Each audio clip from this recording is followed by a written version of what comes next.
Belcher writes, greetings and salutations, awesome movie crew. In 2013, the summer was filled with action blockbusters like Man of Steel and the Wolverine. While I enjoyed these, the summer movies that stuck with me and made it to the top of the movies that year were The Way, Way Back and The Spectacular Now. Movies like these are not recognized enough in the summer and forgotten about by award season. Do you think, sorry I'm having to scroll down, that the independent summer movies could ever become popular like summer blockbusters or be considered for awards come award season? Yeah. Are you ready for the summer? Remember Meatballs, guys? There needs to be a new Meatballs movie is what I have to say about that. I think the summer films like what you're talking about, The Way, Way Back and The Spectacular Now, these like almost like ABC after school special longer versions. Oh, how dare you! You didn't. No, you did not. Hey, sorry, no, you that's didn't. no. How I see them a little bit, they're like a little bit reminiscent. They're little like remember that good moment in time? There's nothing wrong with those either. I love the ABC after school special, guys. Why all this hatred for the ABC after school specials?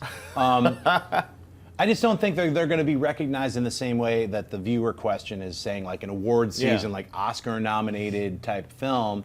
I mean, perhaps The Spectacular Now more so than The Way, Way Back, which was more kind of a tongue-in-cheek comedy with hit and miss for me, at least. Yeah. What do you think? I want them to be. I love these movies. I'm a big fan of these movies, and you see them, and the summer comes, and you see these great films, and you're like, that should absolutely get an Oscar nomination. And then all the big push, it's so political. All the big movies come out at the end of the year. That's the ones they remember. That's the one that's pushed down on them. I would have loved to see Spectacular Now get something. Sure. I mean, a lot of these films, too, even follow the same storyline. Like I was saying, Meatballs, The Way, Way Back is actually like a Meatball-style story. Like an awkward, strange kid doesn't fit in. He hangs out with the camp counselor. It's the same kind of story with Way, Way Back. Becomes cool at the end. So, I mean, those kinds of stories follow a very strict formula and henceforth don't really break out into any kind of Oscar nomination. So it's usually whether it's a good summer film or not. It's like, that's how I look at it. The chat board is now blowing up. I am not a fan favorite in there right now for my Man of Steel comment. Hopefully I'll redeem myself with this. I think when you're talking about movies like The Way, Way Back and The Spectacular Now, those are not movies that everyone is going to like or appreciate. Those are the movies that only certain kind of people are going to like and appreciate. Me, for instance, The Spectacular Now was one of my favorite movies last year.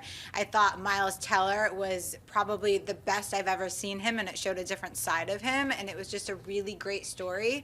But when stories go dark like that, I think people don't have fun with them, and that's why people forget about them. But when you look at August Osage County, who was also a little bit of a darker film, had bigger names, that was remembered come award season. So I really think it depends on not only the movie and the subject matter, but the casting to be remembered through award season. Just my opinion. So be sure to give it a thumbs up, and don't forget to subscribe to AMC Movie News on YouTube. It's free and a great way to stay updated with all the latest movie news and check out our daily show, AMC Movie Talk. Also, don't forget to check us out on Facebook and Twitter to stay in the loop for our special prizes, giveaways, and contests.